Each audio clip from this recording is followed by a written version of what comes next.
13장 창조적인 결정 내리기.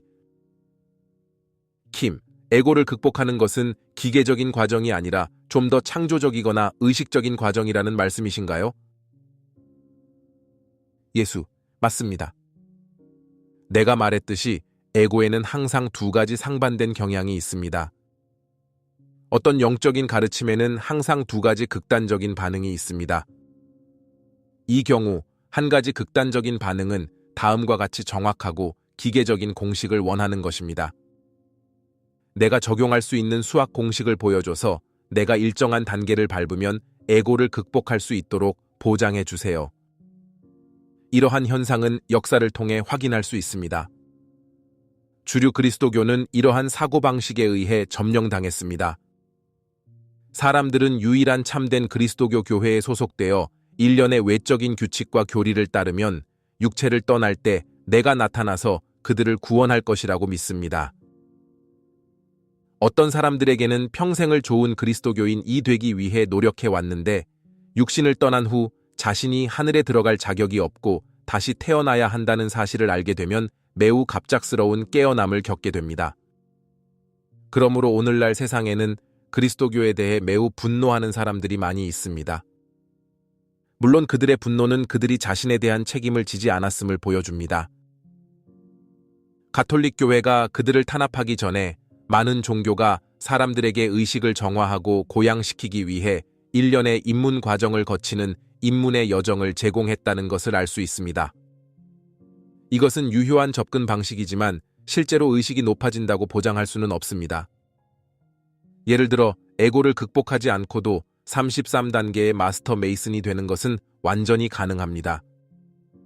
그 과정을 거치면서 에고에 대한 우월감만 키우는 것은 실제로 가능합니다. 그런 입문이 쓸모없다는 뜻인가요? 전혀 그렇지 않습니다. 어떤 사람들에게는 효과가 있지만 다른 사람들에게는 에고의 우월감을 극복하기보다는 강화하는 데 사용할 수밖에 없다고 말하는 것입니다. 다른 극단적인 반응은 영적인 스승으로부터 완전한 자유를 요구하는 것입니다. 아주 교묘한 계략, 즉 외부의 어떤 것도 필요 없이 스스로 에고로부터 완전히 자유로워질 수 있어야 한다는 생각에 점차 빠져드는 오래된 생명 흐름들이 많이 있습니다. 내가 담화에서 무슨 말을 했나요? 에고의 인지 필터는 닫힌 루프, 즉 자기 강화하는 나선을 형성합니다. 마치 물질 우주 자체가 여러분이 정말로 분리된 존재이며 신이 여러분을 받아들이기만 하면 될 정도로 분리된 존재로서 정교해지면 하늘에 갈 수 있다는 에고의 인식을 검증하는 것처럼 보일 것입니다. 이것의 또 다른 변형은 여러분이 이원성에 들어가기로 선택했기 때문에 자신의 실수를 바로잡아야 한다고 생각하는 것입니다. 어떤 의미에서는 자신이 한 선택을 취소함으로써 자신의 실수를 바로잡아야 하지만 사실 외부의 이원적인 도움 없이는 누구도 이원성 진입을 선택한 것을 취소할 수 없습니다. 참조틀이 되는 그리스도 마음과 연결되지 않는 한 이원론적 논리에서 벗어날 수 없고 오히려 그것이 강화될 뿐입니다. 킴, 우리가 자신의 구원에 대한 책임을 받아들이고 영적인 스승에게 돌아가기 전에 스스로 엉망진창을 청소하기로 결정할 수 있다는 말입니까? 그것은 매우 미묘한 함정이라는 것입니다. 그렇지 않나요? 예, 하지만 에고는 참으로 미묘하고 여정에서 더 높이 올라갈수록 더 미묘해집니다. 나는 사람들에게 에고에 대한 가르침을 주는 것과 에고의 미묘함에 압도되지 않는 것 사이에서 균형을 잡으려고 노력하고 있습니다. 단순한 사실은 에고가 더 미묘해지지만 에고 환영을 꿰뚫어보는 경험도 더 많아진다는 것입니다. 여정에서 더 높이 올라갈수록 그리스도 자아와 영적인 스승들과의 연결이 더 좋아질 것입니다. 그리스도 자아와 영적인 스승들과 의식적으로 확고하게 연결될 때까지는 불안정한 상태에 놓이게 될 것입니다.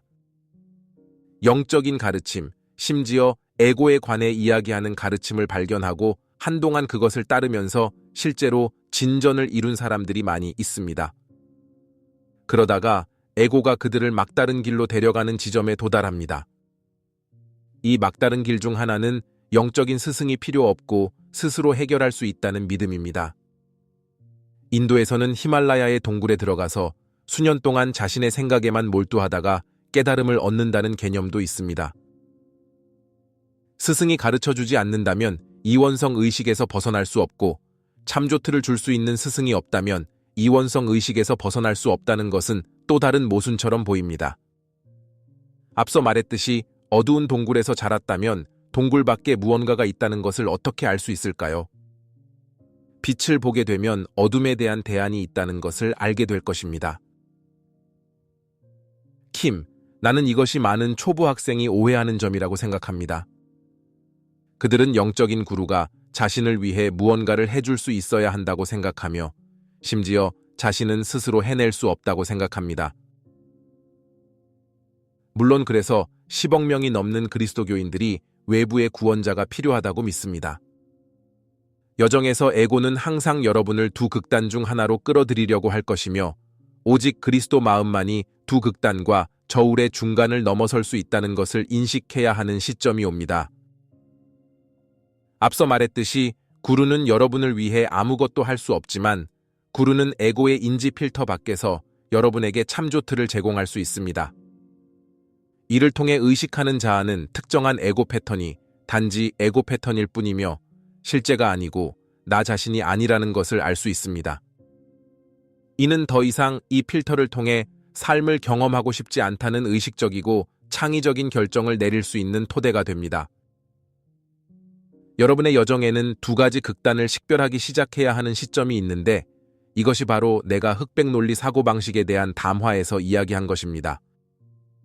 이러한 극단은 본질적으로 그 반대편과 구별하기 위해 점점 더 극단적으로 변하기 때문에 가장 쉽게 볼 수 있습니다.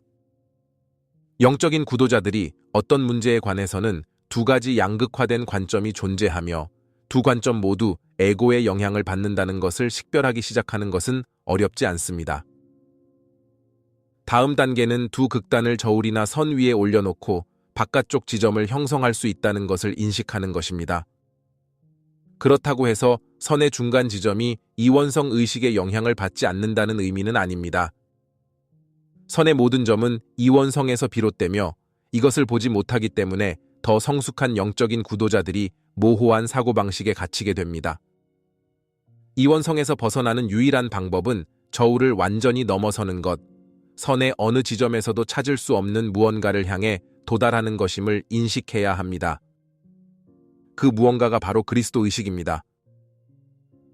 많은 사람이 이원적 극단 중 하나를 옹호하고 검증하는데 너무 집중하기 때문에 그리스도 의식에 완전히 마음을 닫아버립니다. 자신의 관점을 옹호하는데 덜 공격적이라고 해서 이원성을 초월했다는 의미는 아닙니다. 극단 사이의 모든 지점도 이원성 안에 있다는 것을 알 때만 그렇게 할 수 있습니다.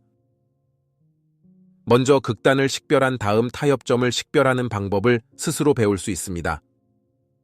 시작하려면 웹사이트 상승 마스터들에게 물어보세요. 에서 질문과 답변을 공부하세요. 그런 다음 마음을 열고 그리스도 자아와 영적인 스승들에게 그리스도의 관점을 물어보세요. 이원적 척도 너머의 것을 보는데 진정으로 열려 있으면 실제로 이 방향을 얻을 수 있습니다. 그러나 마음이 열려 있지 않은 한 에고는 이 방향을 너무 쉽게 덮어버리거나 왜 이 방향에 귀 기울이지 말아야 하는지 정당화할 것입니다. 이것이 인류의 영적인 스승들이 직면한 본질적인 딜레마입니다. 사람들은 마음을 열기 전에는 우리의 지시를 들을 수 없습니다. 학생이 준비되면 스승이 나타날 것입니다.